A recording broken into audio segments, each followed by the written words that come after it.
বেরিয়ে যা, ফখরুজ বেরিয়ে যা, দূর হয়ে যা, বেরিয়ে গেল। তাহলে ইবলিস সেই সময় বলে, আল্লাহ সব এতদিন ধরে আপনাকে আমি সিজদা করলাম, আপনার এত ইবাদত করলাম, কিছুই পাবো না। আল্লাহ বলে, বেহেশতে ছাড়া সওয়াব পাবে, জান্নাত ছাড়া সওয়াব পাবে, কি নেবে বলো, কি নেবে বলো? ইবলিস সেই সময় বলল, বেহেশতে ছাড়া যদি সওয়াব পাই, আল্লাহ দুটো জিনিস আমি চেয়ে নিতে চাই। এক নাম্বার হলো, আপনি আমাকে এমন ক্ষমতা দেন, আল্লাহ আমি মানুষের শিরায় শিরায় আমি প্রবেশ করব, মানুষের ব্রেনটাকে ওয়াশ করব, জোর করে ঘাড় ধাক্কা দিয়ে তাদেরকে লটারি টিকিট কারখানায় নিয়ে যাব না, জোর করে ঘাড় ধাক্কা দিয়ে তাদেরকে পিরিত টান দিতে বলবো না, জোর করে ঘাড় ধাক্কা দিয়ে তার বিবিকে মহিলা সমিতির হেড বানিয়ে দেব না। যুবক ছেলেটা যখন চায়ের দোকানে বসে থাকবে, ওই দোকানে বসে বসে পোস্টারের দিকে যখন একবার তাকাবে, আমি ইবলিস তার ব্রেনটাকে ওয়াশ করব, তাকে আমি বলবো তওবা পরে করে নিবি, শবে বরাতের নামাজ এখন দেরি আছে, ওই রাতে তুই তওবা করে নিবি, এখন শাহরুখ খানের জওয়ানটাকে একবার দেখে আসবি। ঘুষখোর যে ঘুষ খেয়ে বেড়াচ্ছে, এমন সমাজের নেতা আছে, এমন সমাজের লিডার আছে, যাদের কথায় মানুষের বাড়ি ভেঙে দেওয়া হয়েছে, যাদের কথায় লোকের দোকানে শাটার পড়ে গিয়েছে, যাদের কথায় মানুষের জীবনকে হরণ করেছে, মানুষের জীবন নিয়ে যারা খিনিমিনি খেলেছে, ওরাও দেখেন তিনতলা বাড়িতে গিয়ে ঘুমোচ্ছে, ওদেরও কিন্তু স্ট্রোক আল্লাহ দেয় না। তা বলে একটা কথা মনে রাখবে, ধরে না ধরে না ধরে না, কিন্তু আমার আল্লাহ যখন ধরবে তখন কি দোয়া ছাড়বে না। ফিরাউনকে আল্লাহ ধরে না ধরে না ধরে না, কিন্তু ধরেছিল ছাড়ে না। নমরুদকে আল্লাহ ধরে না ধরে না ধরে না, কিন্তু ধরেছিল আল্লাহ ছাড়ে না।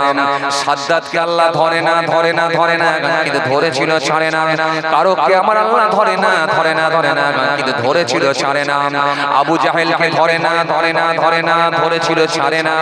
উতবাকে ধরে না ধরে না ধরে না, কিন্তু ধরেছিল আল্লাহ ছাড়ে না। এবার একটা কথা আপনাদের বলি, ভালো করে শুনে রেখে দিন, ভালো করে জেনে রেখে দিন। তাহলে আইন খুব পড়া, হুকুম অমান্য করার জন্য 350 বছর কাঁদতে হলো, আল্লাহকে না জিজ্ঞাসা করে চলে যাবার জন্য মাছের পেটে যেতে হলো। আইন খুব কড়া, খুব কড়া। মুআল্লিমুল মালাকুত যাকে বলা হয় ইবলিস শয়তান, এই পৃথিবীর জমিনে ইবলিসের ঘটনা আপনাদের জানা আছে।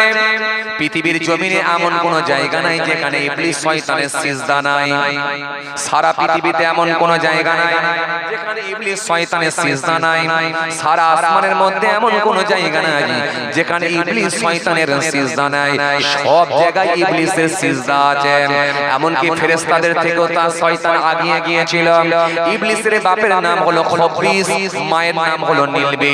আপনাদের জানা আছে প্রথম আসমান, দ্বিতীয় আসমান, তৃতীয় আসমান, চতুর্থ আসমান, 7টা আসমানে যাবার সুযোগ পেয়েছিল। ইবলিসের জন্ম কিন্তু জাহান্নামের আগুনে হয়েছিল। যে ইবলিস এত বেশি ইবাদত করেছিল, সে এত তীক্ষ্ণ বেরেনে ছিল, ফেরেশতাদের থেকে সে আগিয়ে গিয়েছিল। ইবাদত বندگی থেকে ফেরেশতাদের থেকে আগিয়ে গিয়েছিল। ফেরেশতারা সেই সময় বলেছিল, আল্লাহ আল্লাহ আল্লাহ আল্লাহ, ও আমাদের থেকে আগিয়ে গেছে, আপনি একটু হুকুম দেন যাতে করে ওকে আমরা অন্তত আমরা উস্তাদ বলে মেনে নিতে চাই, ওর কাছ থেকে কিছু শিক্ষা গ্রহণ করতে চাই। আল্লাহ বলে আপত্তি নাই, ওর কাছ থেকে শিক্ষা গ্রহণ করো। ইবলিস শেখাতে লাগলো ফেরেশতাদেরকে, যাকে মুআল্লিমুল মালাকুত বলা হয়, ফেরেশতাদের উস্তাদ বলা হয়। এত বড় পণ্ডিত যে পেয়েছিল, সে কিন্তু একটা ভুলের কারণে তাকে আল্লাহ জান্নাত থেকে বিতাড়িত করলো। সেই ভুলটা কি?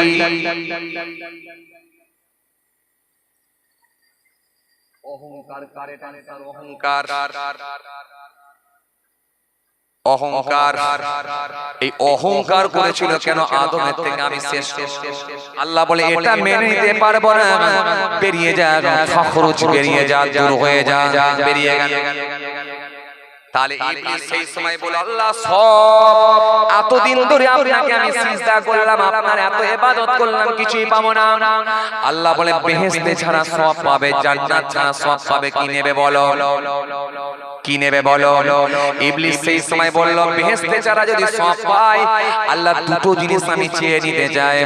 এক নাম্বার হলো, আপনি আমাকে এমন ক্ষমতা দেন, আল্লাহ আমি মানুষের শিরায় শিরায় আমি প্রবেশ করব, মানুষের ব্রেনটাকে ওয়াশ করব, জোর করে ঘাড় ধাক্কা দিয়ে তাদেরকে লটারি টিকিট কারখানায় নিয়ে যাব না, জোর করে ঘাড় ধাক্কা দিয়ে তাদেরকে পিরিট টান দিতে বলবো না, জোর করে ঘাড় ধাক্কা দিয়ে তার বিবিকে মহিলা সমিতির হেড বানিয়ে দেব না।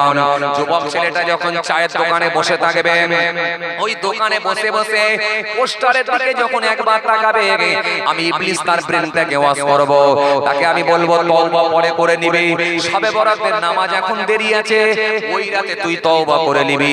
এখন শাহরুখ খানের জওয়ানটা কি একবার দেখে আসবি, খুব ভালো বের করেছে, শাহরুখ খানের জওয়ানটা কি একবার দেখে আসবি, তার ব্রেনটাকে আমি ওয়াশ করে সিনেমা হলে ঢুকিয়ে দেব। আল্লাহ আমি অন্য কিছু করব না, খালি ব্রেন আমি ওয়াশ করব। আল্লাহ এই পাওয়ারটা আপনি আমাকে দেন। আল্লাহ বলেন, তোমাকে দেখতে পাবে না, কারো চোখের সামনে তোমাকে যেতে হবে না, কিন্তু তোমাকে ওই পাওয়ারটাই দিলাম, মানুষের ব্রেন ওয়াশ করে মানুষকে গোমরা যদি করতে পারো করো। আল্লাহ আর একটা আমাকে হায়াত দেন, আর একটা আমার কথা শুনেন আল্লাহ, আমার হায়াতটা এত লম্বা করে দেবেন, আমি কিয়ামত পর্যন্ত বাঁচতে চাই, মৃত্যু যেন তার আগে না হয়।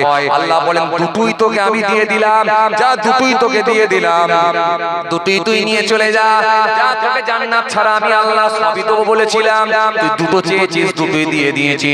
ইবলিস সেই সময় বলল, আল্লাহ যে পাওয়ার আপনি আমাকে দিয়েছেন, যে ক্ষমতা আপনি আমাকে দিয়েছেন, আপনার একটাও বান্দা বান্দি দিওকে জান্নাতে আমি আর যেতে দেব না, আমি চ্যালেঞ্জ করছি সবকে জাহান্নামে ঢুকিয়ে দেব।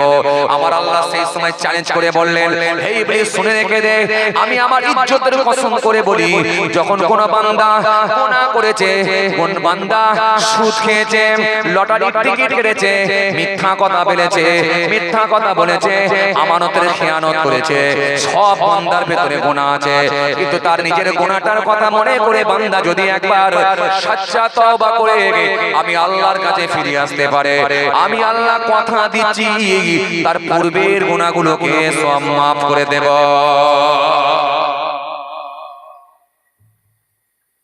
তাহলে আইন খুব সহজ না খুব কড়া? খুব কড়া না?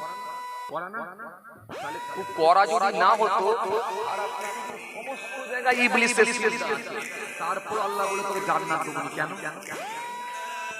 কেন কেন? আসমানে, সাতটা আসমানে এমন কোন জায়গা নাই যেখানে ইবলিসের সিজদা নাই, ইবলিসের উপরে কেউ পড়ে না।